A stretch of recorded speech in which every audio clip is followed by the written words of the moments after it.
Oh, we're live. Hey, we're here. Happy Fest Friday, everyone. It is Friday, September 6th, and my name is Jason. I'll be your Fezmonger, and here is the State of the Studio address. I am once again joined by the Fezmademoiselle Ruth. Festress Maya is walking around in the background, and we are here for the kind of update and recap of the last week and let you guys know what we're working on. It has been a rough. Oh, hey, I have my phone on. That's weird. You're not supposed to do that. It has been a rough week. We had the holiday, and basically I spent the entire holiday weekend working on a private order. So a lot of design work, worked up the concept, worked up the embroidery. So I'm ready to start doing some thread tests today. Hopefully I'll get thread tests done. And that way we can try to get this whole thing organized so that as soon as we come back from Son of Monsterpalooza, but from Gaslight at the end of the month, we'll be able to jump on this. So it'll be kind of potentially a very large order, which could really mix up my October plans. But we'll see how that goes. The design's coming together, and I'll get the thread tests running soon. So that is pretty much what I've been doing for the last since the last stream. Other than that, it's basically been sweating. It is hot. It is humid. It is uncomfortable in the studio. It is the kind of weather that every year we're like, did we miss summer? And then September hits and summer lands on us with like, a vengeance. Yeah, we're like a big hot sweaty thing. So that is really probably the biggest thing on my mind these days is just, oh God, it's so hot and uncomfortable in the studio. That really has a huge impact on my productivity. So that's a little rough. Although it does make getting up really early in the morning to go for swim workouts a little bit easier because I'm waking up that early anyway now because it's just warm. Yeah. So other than that, I have been doing work on restocking. So the Cthulhu's are done. The inner rosters have been restocked. I'm halfway through a massive stack of the Mystic Eye, which will probably be the last time I restock the Mystic Eye in red. So that's going on. I need to get the fabric printer up and running. I've been saying that for like 2 weeks now.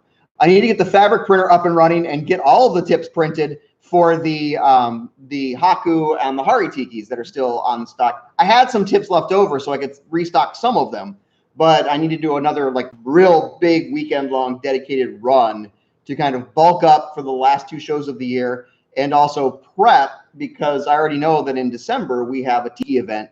So I'm going to need all of the Tiki designs ready for that. There's going to be a lot of new stuff that I'm going to work on for that. That's going to also involve the fabric printer. So I want to get the Hakus and the Haris prepped for that, and then we'll probably be reprinting those throughout the fall.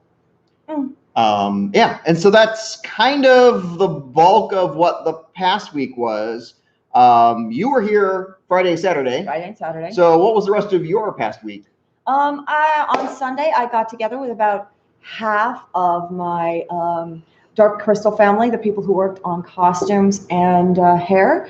We had a nice little brunch on Sunday, so that was really lovely. We love each other enough. We still get together from time to time, not just because Dark Crystal finally dropped, but just because we like each other that much. And it was that much of a great experience. What was the vibe like now that everybody's seen?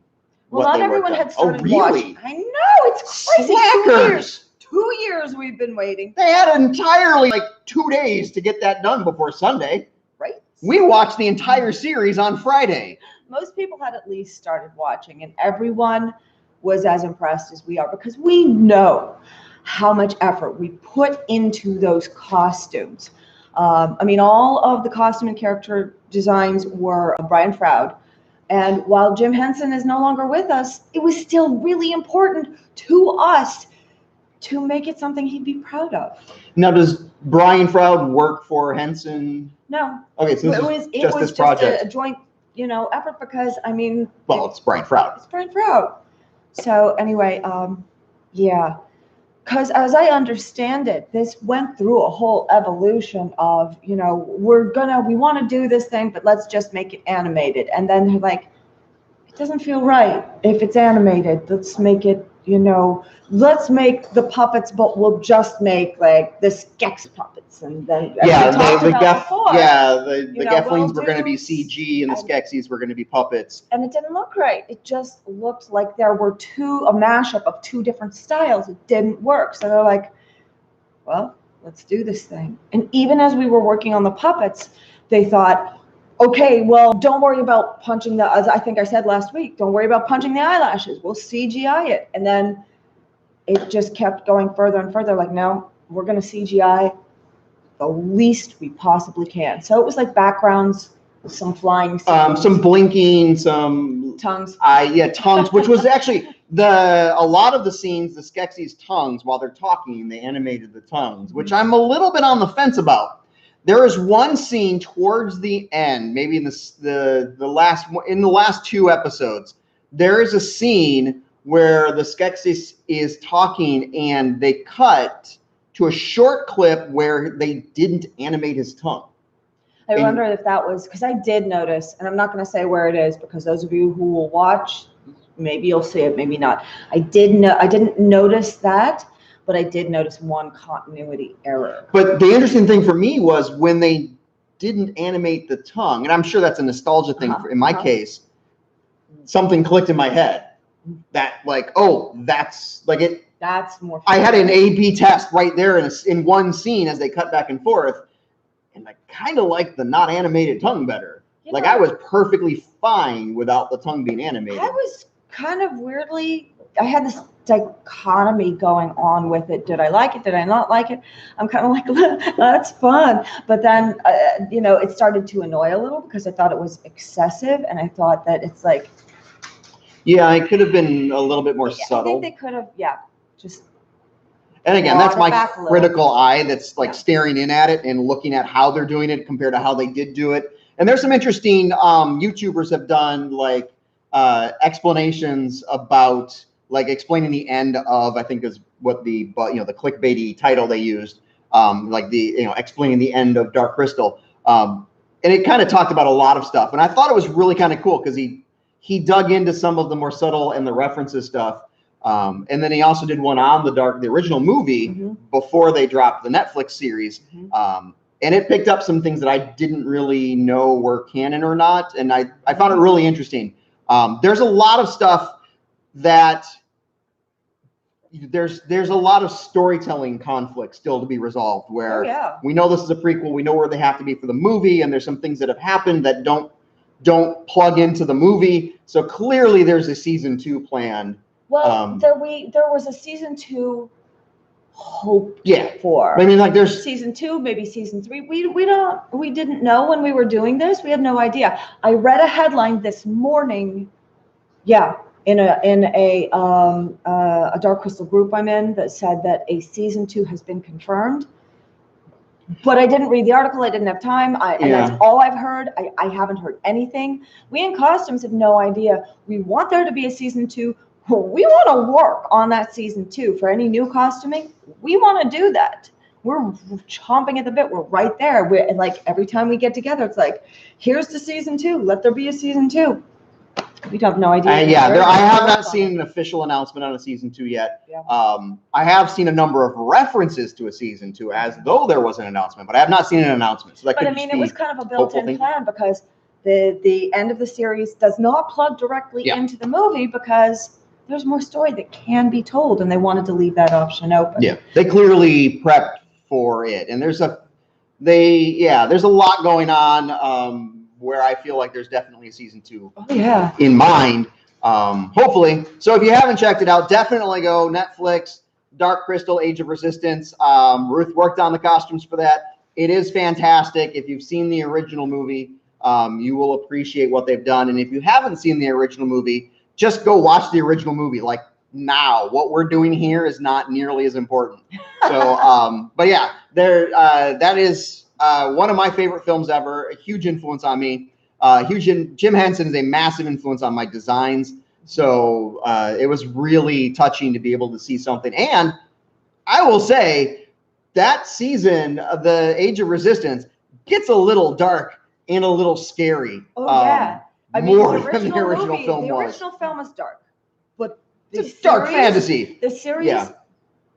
They did not pull punches. This is not kids viewing. Yeah, they did not pull punches on it. Oh, It was, yeah, it was, yeah.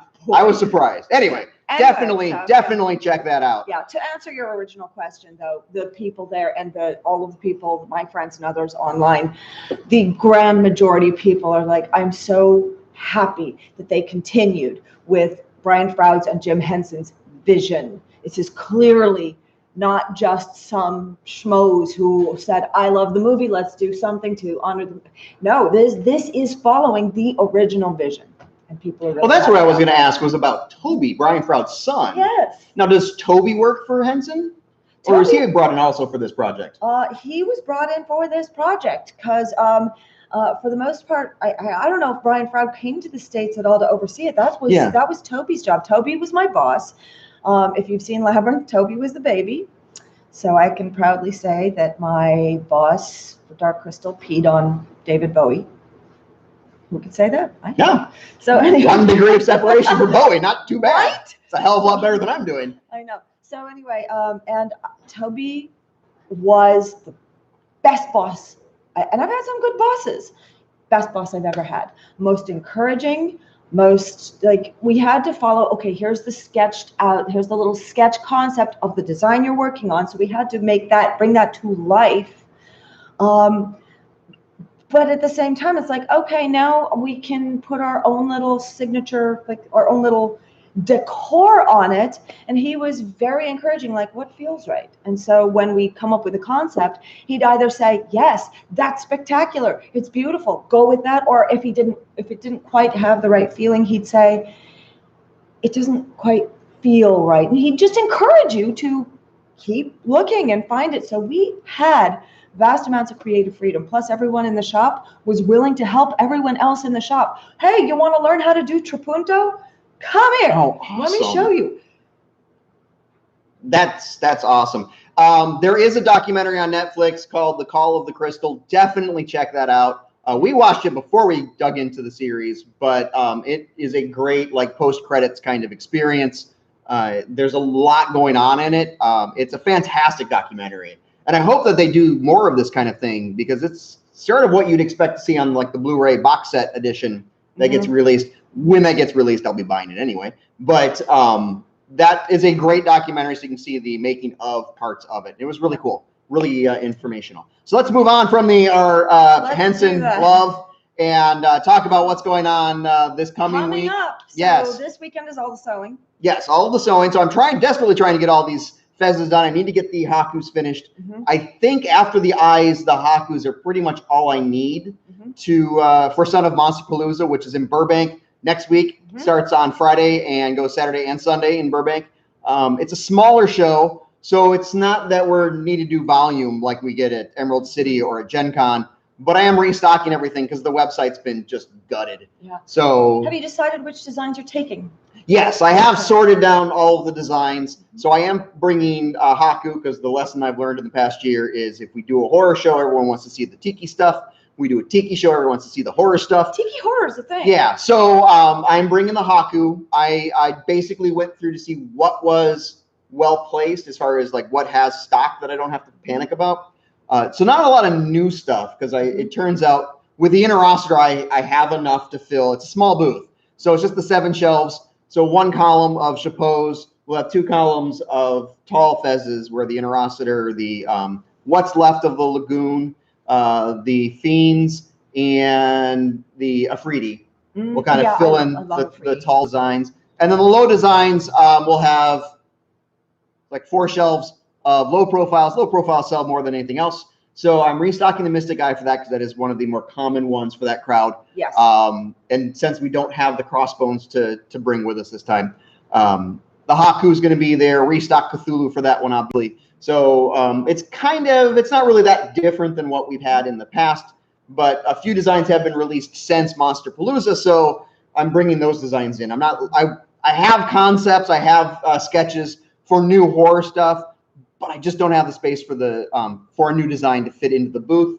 And it's not the kind of show that demands a new design. It's just not that big of a show. So for next Monsterpalooza. Right. I have new designs ready for Monsterpalooza, and we've confirmed we have a larger space next year for Monsterpalooza. So I'll be able to bring more shelves for Monsterpalooza. So Nice. there'll be a lot more horror stuff Cool. launching for that show they moved it to May. You saw my little blog post about that. They decided to move Monsterpalooza to May, and now we have 3 shows in a row in May, all in California-ish, Good. and 3 different themes. So we have a horror show, a tiki show, and a gaming convention. So that'll be a weird month for us, but I guess the upside is that I already have designs that are worked up, and they'll get launched later than I had originally planned. I'm also going to be working on some Halloween stuff. I'm hopeful, depending on how this private order goes, I hope I'll be able to at least get something new. I'm going to be doing a lot of last call Fest of the Weeks as we retire stuff. The Mystic Eye is going away. The Cthulhu is going away. The Kraken, I think, is going to maybe get another color version. So there's a lot of stuff that's kind of on its way out the door because it's been around for over a year. So as we go through those, I'm going to be launching like a last call notice so that invariably we'll get somebody who's like, hey, I missed out on this, so you can still make it. It's like, we've been doing that design for 4 years. Kind of missed your boat. So there's going to be a lot going on is what I'm getting at in October. So we'll see how that goes, but I do have some plans that I want to get to. There's a lot of designs, a lot of sketches that I've worked out that are just not fitting into production, so they kind of get bumped. And that's just the nature of the beast here. Like I said, Son of Monsterpalooza is a smaller show. We're in the exterior hallway, the lobby section of the small convention center at this Airport Marriott Convention Center. We're surrounded by celebrity signings. So that'll be, so we're right next to the door, the door that comes off the main hall. So there's a lot of traffic problems in our area, which is fine. It's a small show, so there's traffic problems everywhere. It's the kind of show that they just pack the place in. So it's not like it's dead for hours on end. But if it is dead for hours on end, we at least have interesting actors to stare at. So that's a bonus. Yes. I did pick up, I mentioned this last week, but I did pick up an Osmo Pocket. So I have the little mini stable cam camera. I was messing around with her. It's a little creepy and kind of fun. So I will be able to shoot video in smaller space. So that'll be nice. I won't have to struggle to get it like my phone or get a lens on it or anything like that. I'll just be one thing and it's use. So I should be able to shoot a lot of video on that and have some fun. So it'll be an interesting show. A lot of great stuff to shoot there because it is horror art based. So visually, it's an amazing show. Unlike a lot of the gaming conventions, you end up just looking at the backs of bodies, looking at games. It's kind of hard to get a good shot of the games themselves, or it's just walls of boxes of games. Whereas here, it's going to be a lot of maquettes and masks and sculpture and stuff like that. So I have a lot of fun shooting video at Monsterpalooza gigs. So that is what's coming up in this week. In less than 3 weeks, we do have Gaslight Expo, which is the steampunk show down in San Diego. New hotel. So and this is only our second time doing the event, so we have really no idea what to expect. But I'm going to try to create some new work for that one as well, just before the end of the con season. So, question for you. Yes. I know that you'd hoped to work up some new designs for the steampunk show, Gaslight. Yes. You going to be able to do that? I have no idea. My goal was to try to get something done. If I can get a design worked out this week, which I can, I have the time. If I can get a new design worked out this week, then we're in really good shape. So if I have a design ready to go, and you'll notice there's not a lot of noise in the room right now, not just because Ed desperately needs to go into the shop and get work done, but we kind of caught up with the must be restocked immediately pile. So now I can kind of go through everything and figure out what's going to be on the shelves for Gaslight and start working on that. So we've got the embroidered stuff embroidered for Son of Monsterpalooza already, which is good. We're in good shape for that show, and I'm finishing up sewing. So all I have to do is figure out what is getting pulled together, what the shelves are going to look like for Gaslight, and then we can start production on those. So if I can get a new design done this week, that means we can get embroidery started before we go to Son of Monsterpalooza. That'd be awesome. So that I can start sewing those as soon as we get back, and I might be able to squeeze in another design. There's also the opportunity to bring some past designs back out of retirement. Like the Scarab, I have to say. If you guys haven't seen the Scarab design, gorgeous. absolutely gorgeous. So I had poked around with recoloring the Scarab last year. I think it was last year, maybe even earlier than that. And I just didn't nail it. I didn't get the colors I wanted. We have more, like we bought more colors. I've got more shades of different, like I have more shades of copper now instead of just the two that I was working with. So I have a little bit more leeway to kind of try to, again. So I might revisit the Scarab and see if I can't get another one of that one done. I really have a love for the Scarab. I haven't worked in the booth for Fezzorama while the Scarab was being sold. I love it so much. I want to sell it. I want to see the joy on other people's faces when I share this marvelous design. And the nice thing about the Scarab is it is designed to fit both a low profile Fez and a chapeau. I don't have to re-engineer it. So that one's already done. I just need to figure out the colors. Unfortunately, because of the changes in my software, figuring out the colors means I get to go through and re-engineer the design. Not from scratch. I just have to go back through and kind of adjust all of the tensions manually. And do thread tests and all that again. Well, you have no pressure. Critical. You should totally do that. Yes. So we should see some new stuff on that front very soon. I have ordered tassel caps. I mentioned that I think before. Those are coming in, so hopefully I'll get those this weekend, and I'll be able to start doing some more color tests with different finishes. The lava seemed to be popular, so I have a bunch of other colors of nylon dye that I can work with to see, and then experiment with color finishes on top of that. So hopefully I'll have some of that new stuff for Gaslight as well. That would be awesome. Yeah, so that's where we are. Our plans for the weekend. I have to start the process of getting the fabric going. So hopefully by the end of the weekend, I have the fabric tips ready for the Haku, so those can get sewn up.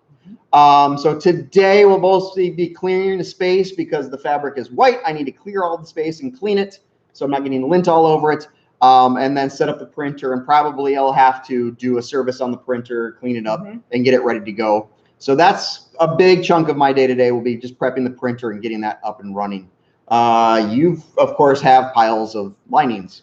Yay! To sew, which is what Ruth does whenever she's here. Yeah. So I have been, oh, and there's one other thing on our schedule for today. MC Frontalot and Schaefer the Dark Lord are playing a show 4 blocks away from the studio. So we're taking Ruth to a nerdcore hip hop event down the street tonight. And if you're good, we'll take you to the Pie Bar. Pie Bar! So that is on the agenda for later tonight.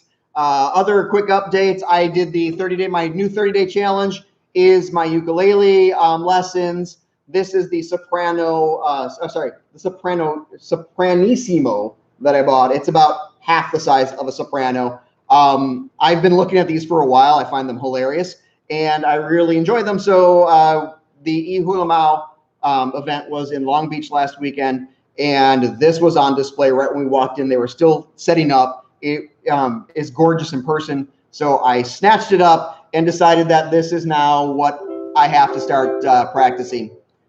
So I've been spending an hour every day, and that's my goal for the 30 days is to spend an hour every day working on my ukulele skills. I'm using James Hill's website, The Ukulele Way, as my lesson, and it's something I've poked at it before since I finally signed up for it. And you can sign up and get a free intro lesson, which is I'm on the intro lesson right now is what I'm working on.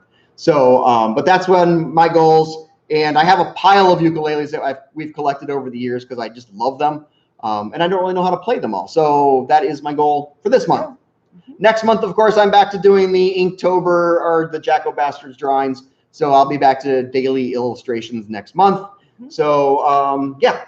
And if you are watching this, if you haven't been watching this before, welcome. Thank you all for everyone who's tuned in live right now. If you are watching this later, and have wondered about why you're missing some of your notifications, I've had a number of people ask about things that they didn't, I never saw this. I would recommend adding the app to your phone. I don't trust social media, obviously. Email seems to be kind of spotty, and I don't know if the notifications from Patreon are getting snagged by anybody's spam filters. So I recommend getting the phone app on your phone so that notifications just come over the phone, and then you'll know when I'm going live, what new posts are coming out. But more importantly, you'll know about the badges that are being released for 1 week only. So we've had a number of people asked about past badges that they missed out on. There may be a time in the future where I revisit something. So it's not all is lost, but definitely the number badges, the 86 members badge that is currently, I have a few extras left up on the website. Those are not being made anymore. So that's the end of those. But I might revisit the Tiki designs. I do have plans for other badges to come up. So there will be a badge this month as well. So just keep an eye out for that stuff. But if you're worried about missing out your notifications, I do recommend use the phone app. It seems, I mean, I use it for myself for getting notifications. So I think that's probably the safest way. Really depends on how you interact with your media, I guess.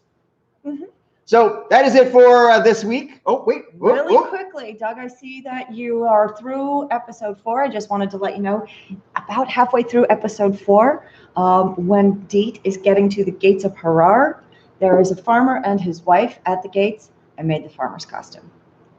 For the rest of you, that'll make sense at some point in the future. So that's it for this week. Thank you so much for all of your support in this stuff.